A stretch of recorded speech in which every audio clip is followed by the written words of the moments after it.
170 ሚሊዮን የኢትዮጵያ ሕዝብ ክርስቲያን ኦርቶዶክስ ነው። ግን እንደው እመቤታችንን ይወዳሉ፣ ቅዱሳንን ይወዳሉ። ስለ ቅዱስ ሚካኤል ስለ ቅዱስ ሩፋኤል ያላቸው ፍቅር በጣም ብዙ ነው። ግን እስቲ ጥቅስ ጥቀሱ፣ መጽሐፍ ግለጡ ቢባሉ እምብዛም አይደሉም። ስታዩአቸው አባቶች ካህናት አረጋውያን ናቸው። ምእመናኑ ቢሆኑ በጣም በኑሮ የተወጠሩ ናቸው። ግን በማርያም ቀልድ አያውቁም። በማን ቀልድ አያውቁም? በማርያም ቀልድ አያውቁም። እንደኛ ብብታቸው ስር መጽሐፍ ቅዱስ ይዘው ሲሄዱ አናያቸው። ከተማ ሰው ምንድነው የሚለው? ተፋታኝ ነው የሚለው። ምን በለኝ? ተፋታኝ ተወኝ ማለት ነው አይደል? እስቲ ባካችሁ ሲጋራውን ተወኝ በሉ፣ ጫቱን ተወኝ በሉ፣ ዝሙቱን ተወኝ በሉ። አዎ ፍታኝ ከሱ በሉት፣ ሐሜቱን ተወኝ በሉት። በሰው ፊትም አልናገረው፣ በአንተ ፊት ብቻ የምታውቀው አንተ የምታውቀው እኔ እናንተ የምንተዋወቅበት ሱስ አለብኝ። እውነት ውሸት? እውነት። ይሄ ሱስ ያንዳንዶቻችን ሱስ ሰው ሁሉ ያወቀው አይደለም። አዎ ጣራና ግድግዳ ተሸፍነን መብራት እንኳን እንዳይኖር አድርገን በጨለማ የምንሰራውን ይሄንን ኃጢአታችን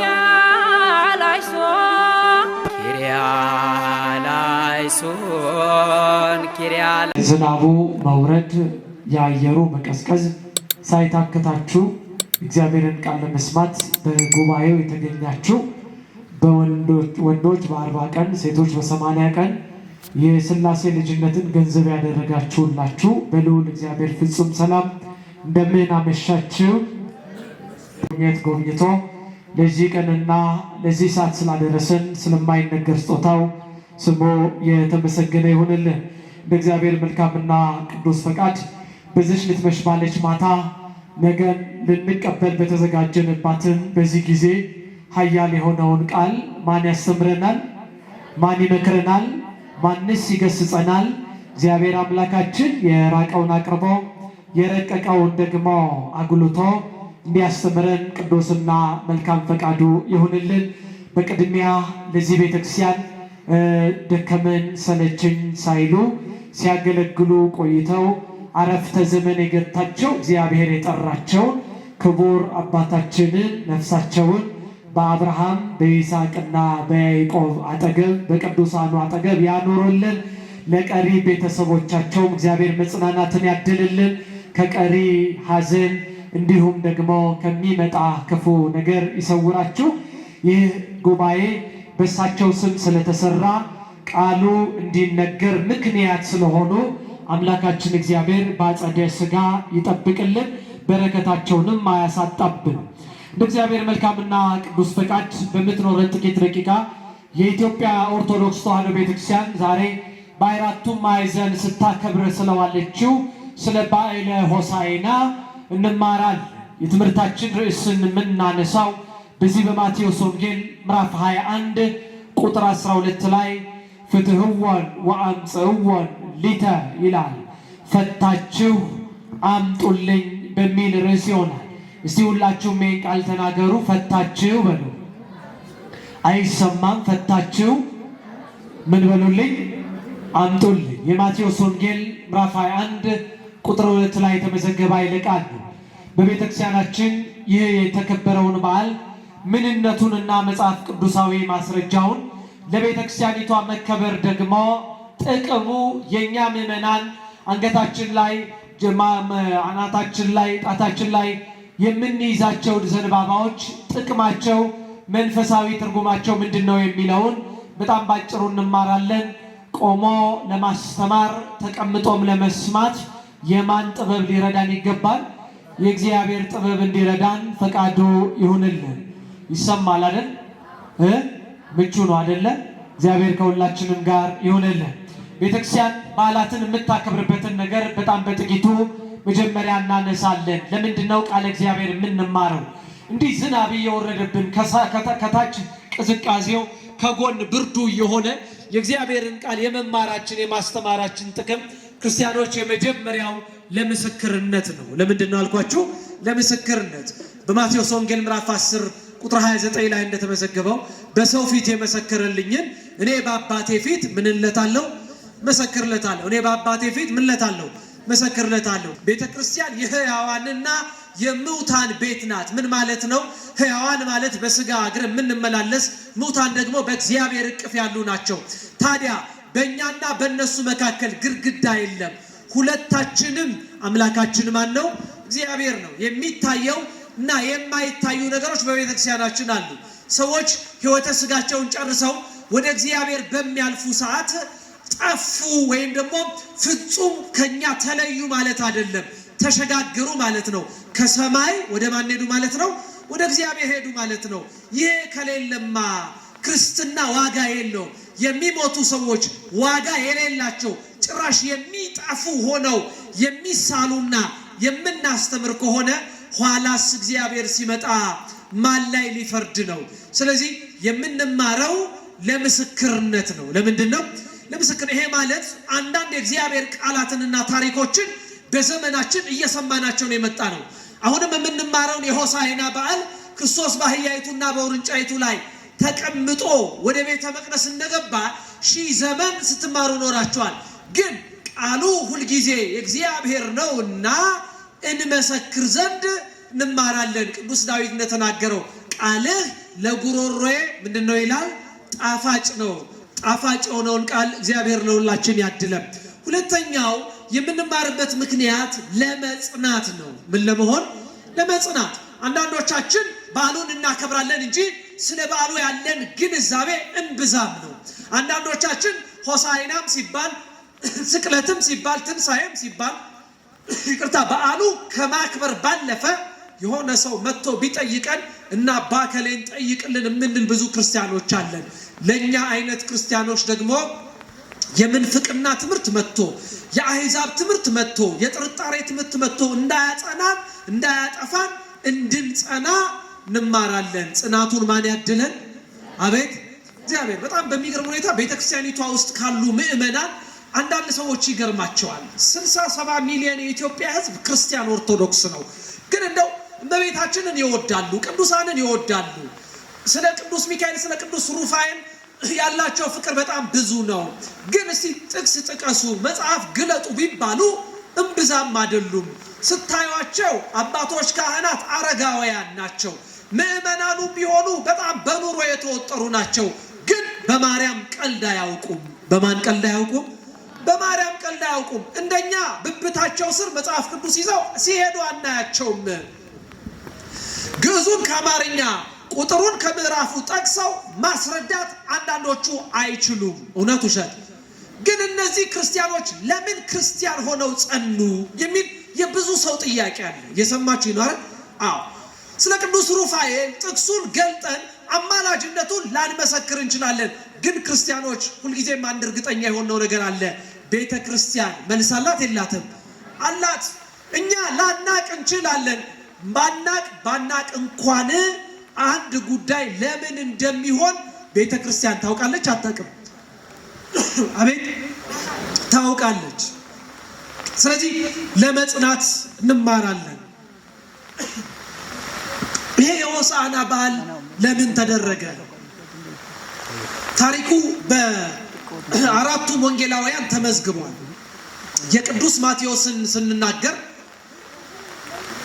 ለታሪኩ ኮር ወይም ደግሞ በጣም ዝናብ ካለ እህቶቼ መጠለያ ግቡ፣ ችግር የለም፣ ድምፁ ከተሰማ ይበቃል። የእናንተን ጽናት እግዚአብሔር ለእኛም ያድለን። አሜን በሉና። አዎ ፈታችሁ አምጡልኝ። ምን ብላችሁ አምጡልኝ? ፈታችሁ ምን በሉልኝ? አምጡልኝ። ጌታችን መድኃኒታችን ኢየሱስ ክርስቶስ በዚህ ምድር ላይ ሲመላለስ ሕሙማነ ሥጋን በትምህርቱ ሕሙማነ ነፍስን ደግሞ ሕሙማነ ነፍስን በትምህርቱ ሕሙማነ ሥጋን በተአምራቱ ይፈውስ ነበር። ታዲያ በመጽሐፍ ቅዱስ ከተጻፉ ታሪኮች መካከል 2 ጊዜ ጌታ የቤተ መቅደስ ማንጻትን አድርጓል። ታዲያ አሁን ሆሳዕና ብለን የምናከብረው ክርስቶስ አምላካችን ከኢየሩሳሌም እስከ ቤተ መቅደስ 16 ምዕራፍ የሆነውን የሄደበትን በጣም የሚያስደንቅ ታሪክ ነው። በጣም የሚያስደንቀው ለምንድን ነው ቢሉ ወደ ቤተ መቅደስ ሲሄድ ከቅዱሳን ሐዋርያት መካከል ወደ ከተማው ከመግባቱ በፊት 2 ላከ ይላል። ስንቱን ላከ? 2 ላከና የታሰረች አህያይቱና ውርንጫይቱን ታገኛላችሁ፣ ፈታችሁ ምን በሉልኝ አለ አምጡልኝ አላቸው። ታሪኩን ክርስቶስ ፈተው ካመጡ በኋላ አንዳንዶች ሲጠይቋቸው ለጌታ ያስፈልጉታል አሉ። ለማን ያስፈልጉታል? ለጌታ ያስፈልጉታል። ጌታም ሲልካቸው ነግሯቸዋል። ምናልባት የታሰረችው አህያ ውርንጫይቱ ማን ትፈታላችሁ ቢሏችሁ ለማን ያስፈልጉታል? ለጌታ ያስፈልጉታል በሉዋል። ቅዱሳን ሐዋርያት እንደታዘዙ አህያይቱና ውርንጫይቱን ይዘው መጡ። ክርስቶስ ተቀመጠባቸው። የታሰረች አህያ ደግሞ የተፈታች ውርንጫይት ስለነበረች ጌታ ተቀምጦ ወደ ሆሳዕና ሕዝቡ እያለ ወደ ቤተ መቅደስ የገባበት ታሪክ ነው። ወደ ቤተ መቅደስ ሲገባ፣ ወደ ኢየሩሳሌም ሲገባ ሕፃናቱ ሆሳዕና በአርያም እያሉ እየዘመሩ ጠበቁት። አይሁድ ግን ሕፃናቱን ምን በሉ አሏቸው? ዝም በሉ አሏቸው። እናንተ አይሁድ ሕፃናትን ዝም ብታስብሉ የቢታንያ ድንጋዮች ስሜን ያመሰግናሉ አለና አንድም ጌታ ባወቀ ድንጋዮቹ ለእግዚአብሔር ዘምረዋል። አምላካችን ክርስቶስ ከሁላችንም ጋር ይሁንልን።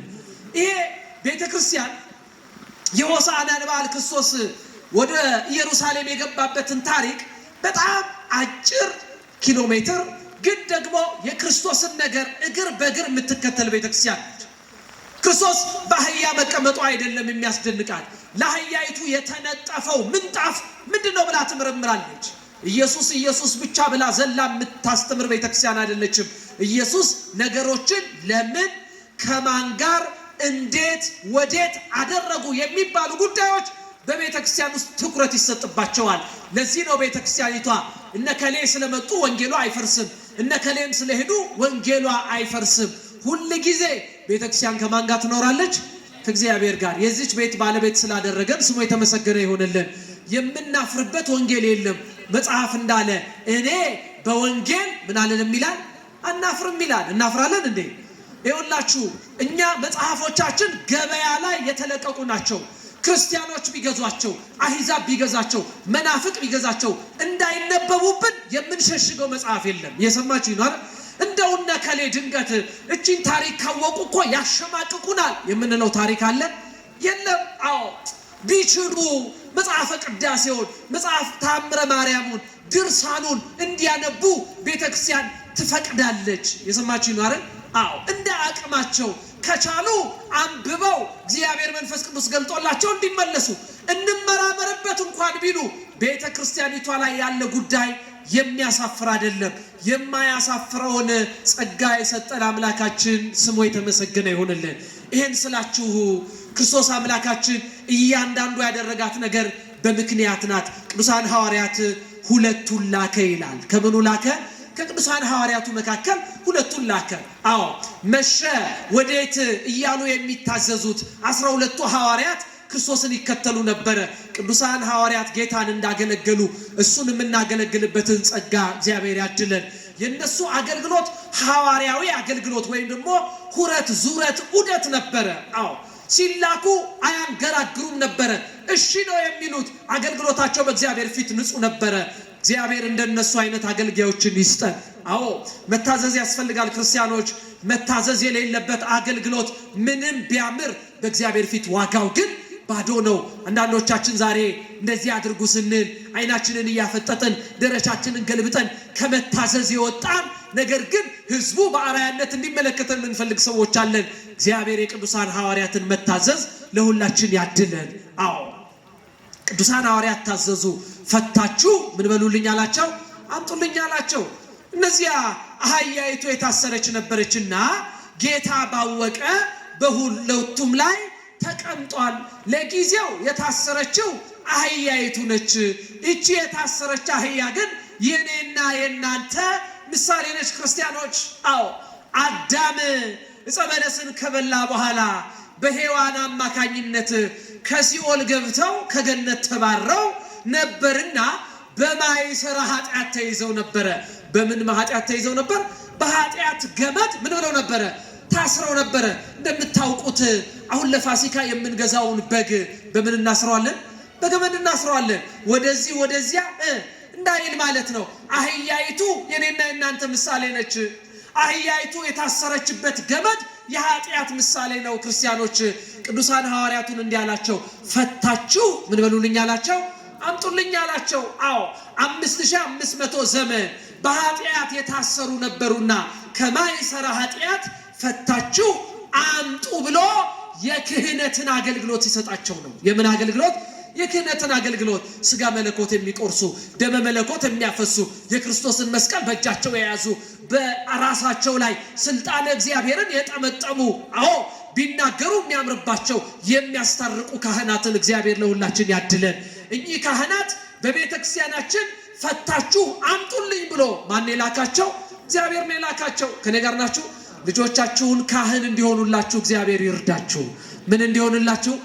ካህን እንዲሆንላችሁ። አዎ ይኸውላችሁ የክህነትን ክብር ልንገራችሁ። አባታችን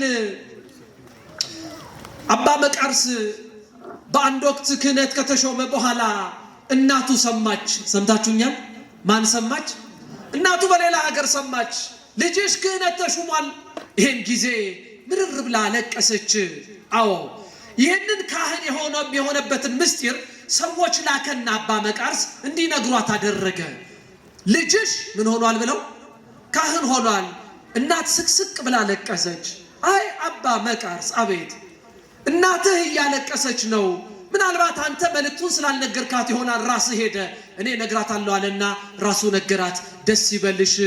ምን ሆኛለሁ አላት? ካህን ሆኛለሁ። አሁንም አለቀሰች።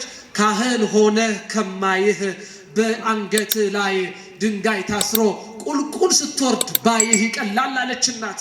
ምን ነው እናቴ ከታላቅ ማዕረግ መድረሴ ለሰዎች መትረፌ እንዲህ ያስለቅስሻል አላት። አዎ ያስለቅሰኛል። እስከ ዛሬ ስለ ራስ ነፍስ ነበር የምትጨነቀው። ከዚህ በኋላ ስለ ሰዎች ነፍስ ነው ምን የምትለው የምትጨነቀው። አካሄድ ሁሉ ምግባር ሃይማኖትህን አይተው የሚድኑም አሉ፣ ምን የሚሉም አሉ፣ የማይድኑ የሚሰናከሉ አሉ አላቸው። እግዚአብሔር ንጹሃን ካህናትን በቤተ ክርስቲያናችን ያብዛልን። ስለዚህ ሁለቱ ቅዱሳን ሐዋርያት ክህነት ገንዘብ አድርገው ከኃጢአት እንዲፈቱ እግዚአብሔር ስልጣነ ክህነትን ሰጣቸው። እንዲህ አላቸው፣ ፈታችሁ ምን በሉልኝ አላቸው? አምጡልኝ። ሁለተኛው ፈታችሁ አምጡልኝ።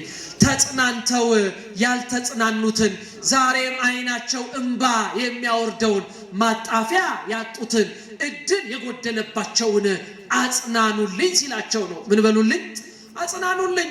ቤታቸውን ከውስጥ ዘግተው ማን እንዲያናግራቸው የማይፈልጉ የዚህ ዓለም ነገር በቃኝ የሚሉ በሁለት እግሬ ሄጄ እየኖርኩ ካለው ህይወት ብሞት ይቀለኛል ብለው የሚያስቡ ተስፋ የቆረጡትን ማን ያጽናናልን?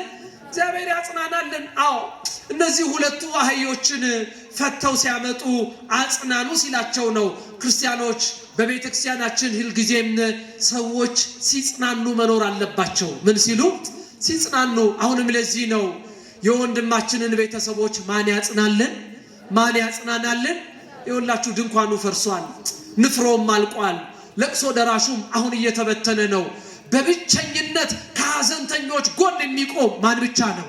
እግዚአብሔር ብቻ እኮ ነው። ልብን ደገፍ የሚያደርግ ማን አለ ያልቀበረ እዚህ ውስጥ ክርስቲያኖች? አዎ ግን እግዚአብሔር እያጽናናን ሌሎች ወንድሞቻችንን ስንቀብር እኮ እኛ በሁለት እግራችን ቆመናል።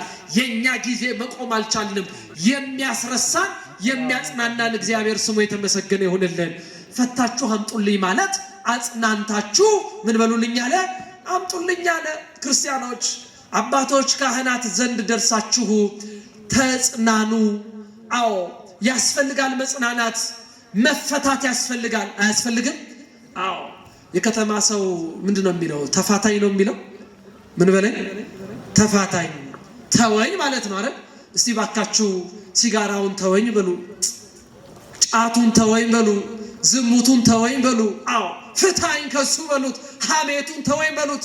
በሰው ፊትም አልናገረው፣ በአንተ ፊት ብቻ የምታውቀው አንተ የምታውቀው እኔ እናንተ የምንተዋወቅበት ሱስ አለብኝ። እውነት ውሸት?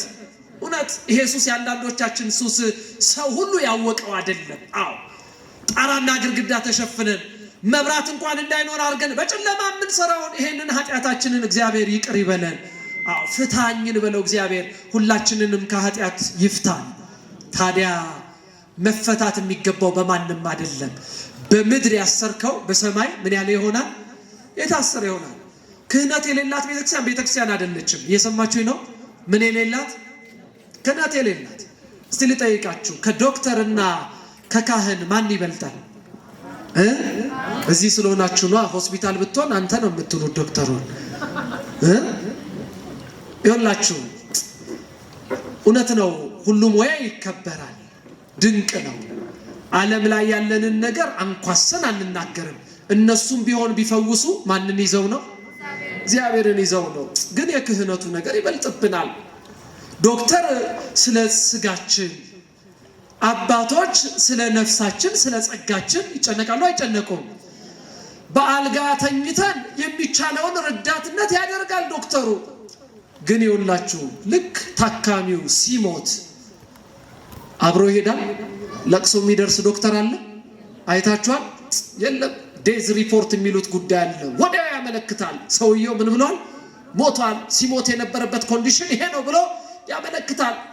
ያንን አስከሬን ያንን ሬሳ ማን ትቀበላለች? ቤተክርስቲያን ትቀበላለች።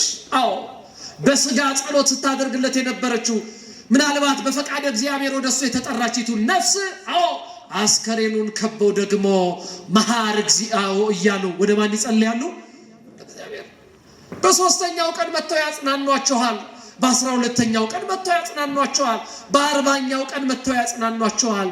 ታዲያ አሁን ንገሩኝ በደንብ አድርጋችሁ ከካህንና ከዶክተር ማን ይበልጣል? አቤት!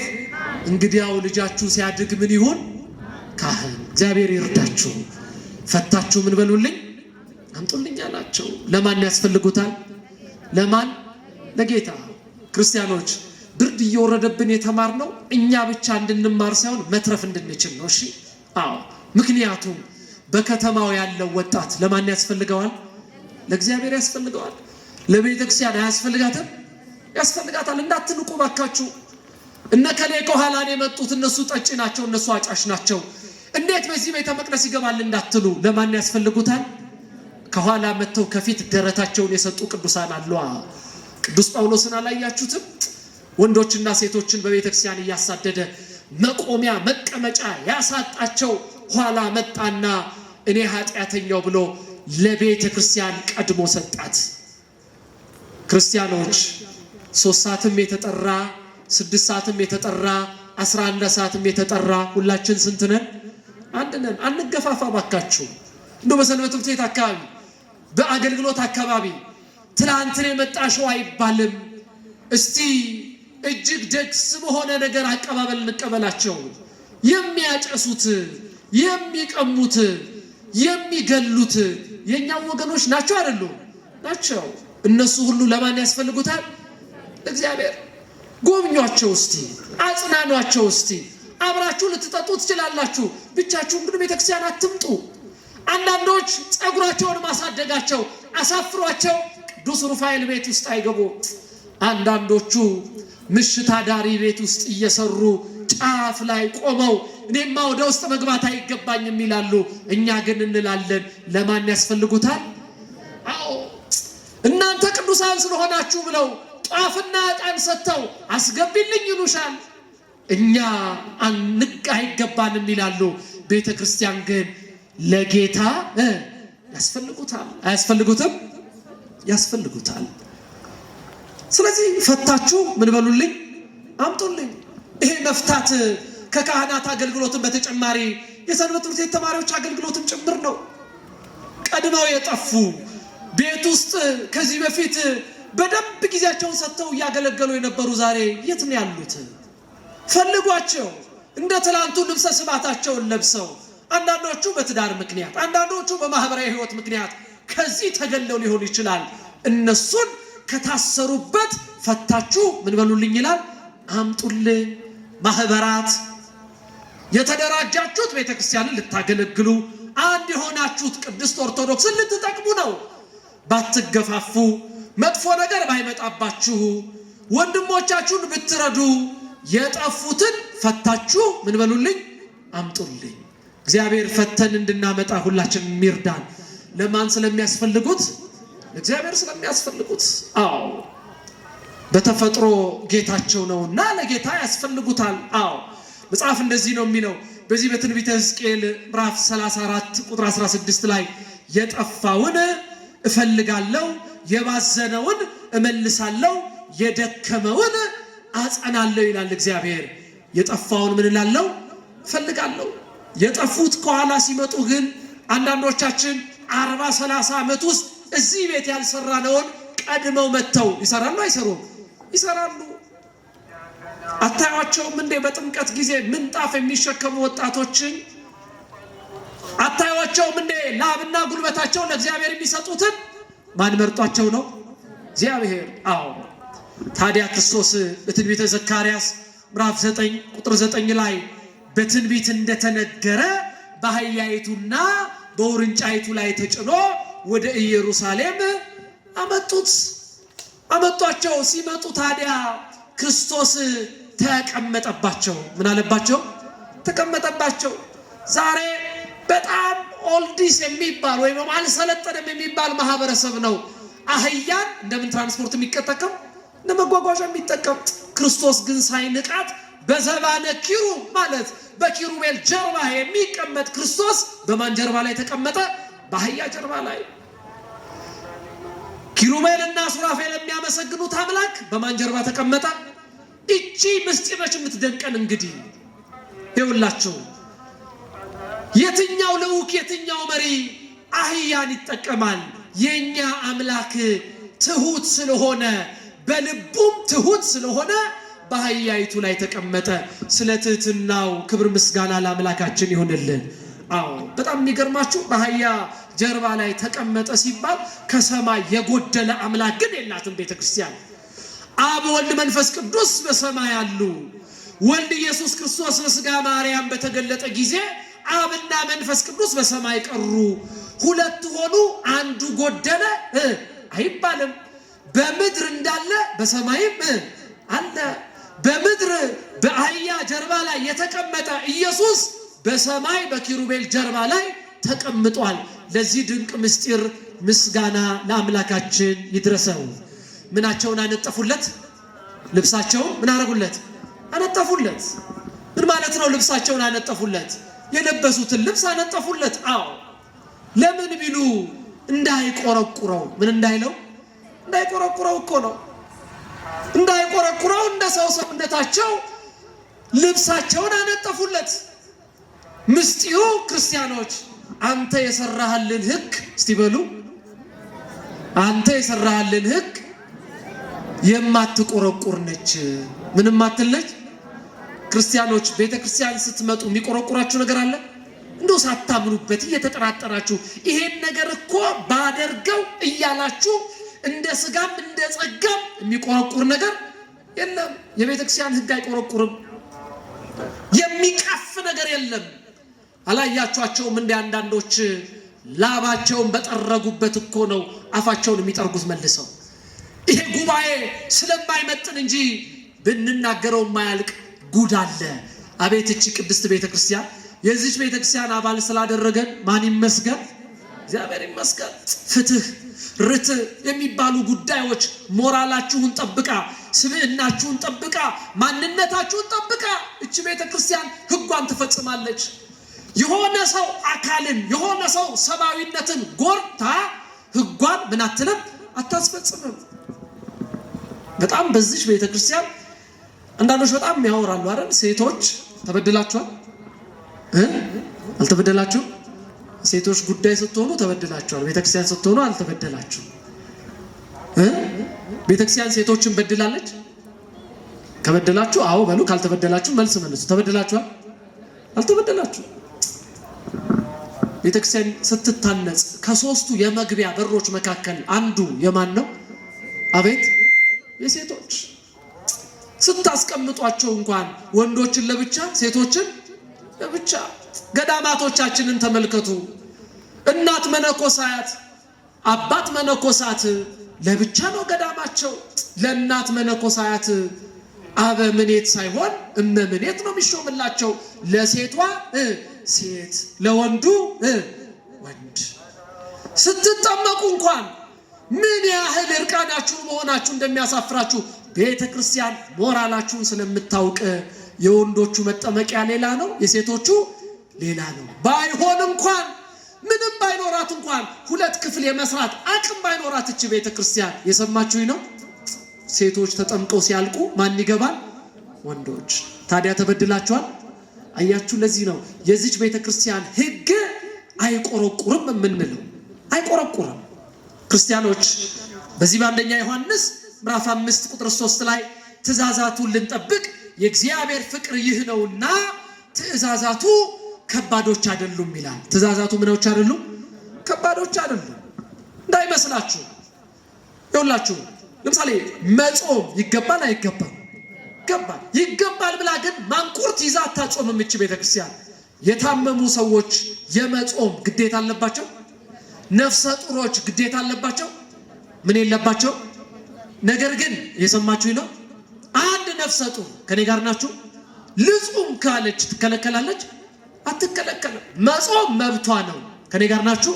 ጾሚ ብላ ግን ቤተክርስቲያን ምን አትልም? አታስገድድም። ሕጓ አይቆረቁርም ማለት ይሄ። አንዳንዶቻችን ጾም ስለሆነ ስለማንችል ቁርሳችን እንበላለን። አንዳንዶቻችሁ ከማህበራዊ ሕይወት አንጻር 6 ሰዓት ትበላላችሁ። አንዳንዶቻችሁ የበረታችሁ 9 ሰዓት ትበላላችሁ።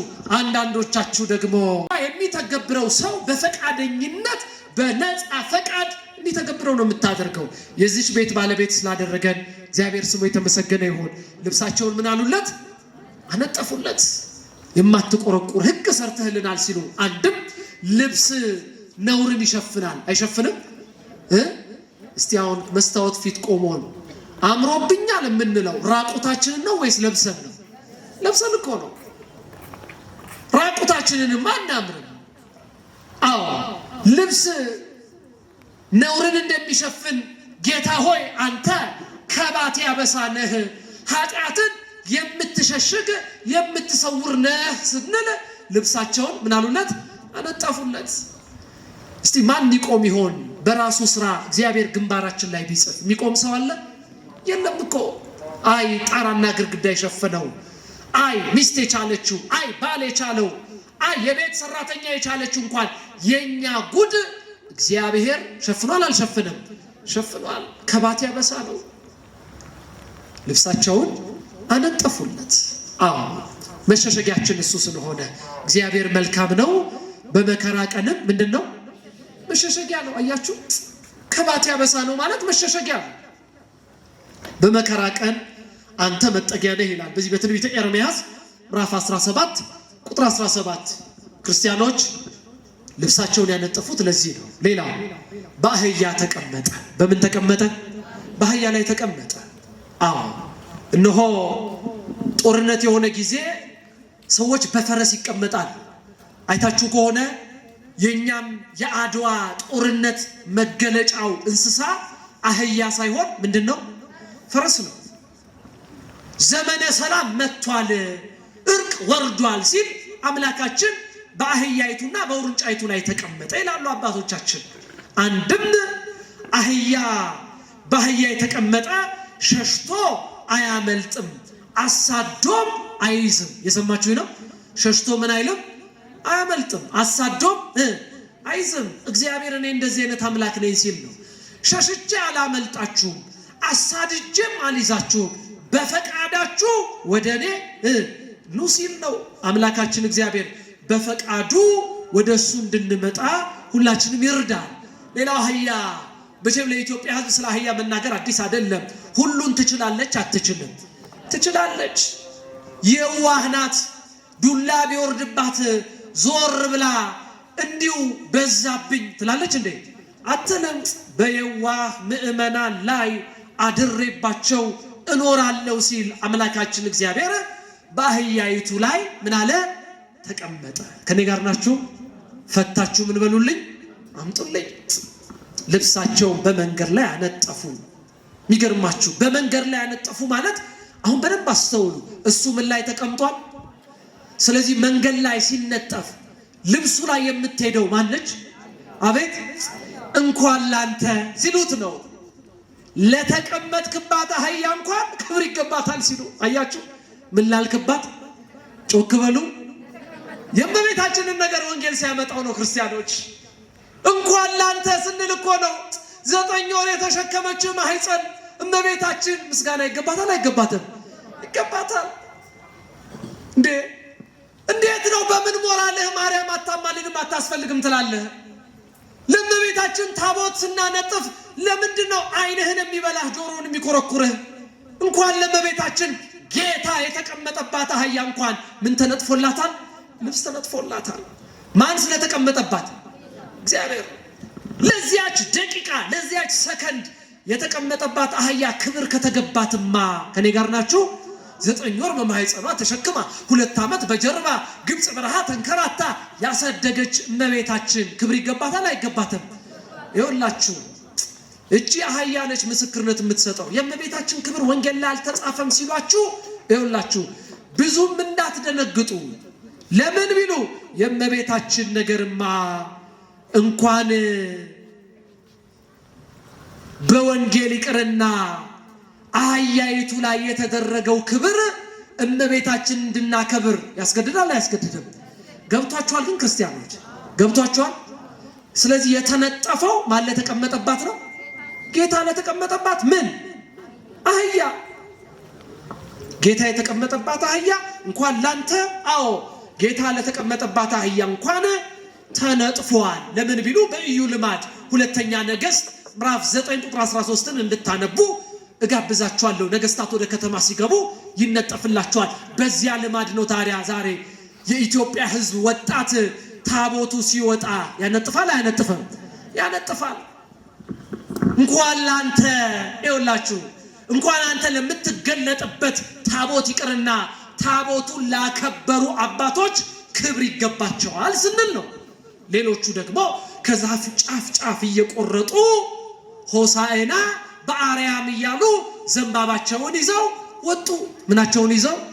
ዘንባባቸውን ይዘው። አብርሃም ይስሐቅን በወለደ ጊዜ ይላል ወንጌል እስራኤላውያን ከግብፅ ሲወጡ ይላል ዮዲት ሆሎፎርኒስን ባሸነፈች ጊዜ ለምስጋናና ለደስታ ዘንባባ ይዘው ወጥተዋል። አብርሃም በእርጅና ወራት ይስሐቅን ሲወልድ ደስ ስላለው ምን ይዞ ወጥቷል? ዘንባባ ይዞ ወጥቷል። ጌታ ሆይ አንተ በአህያይቱና በውርንጫይቱ ላይ ስትገባ ደስ ብሎናል ሲሉ ምን ይዘው ወጡ? ዘንባባ ይዘው ወጡ። ዘንባባ በባህሪው እሳት አይበላውም፣ ለብልቦ ይተወዋል። ጫፉ ከኔ ጋር ናችሁ? ይዋጋል አይዋጋም?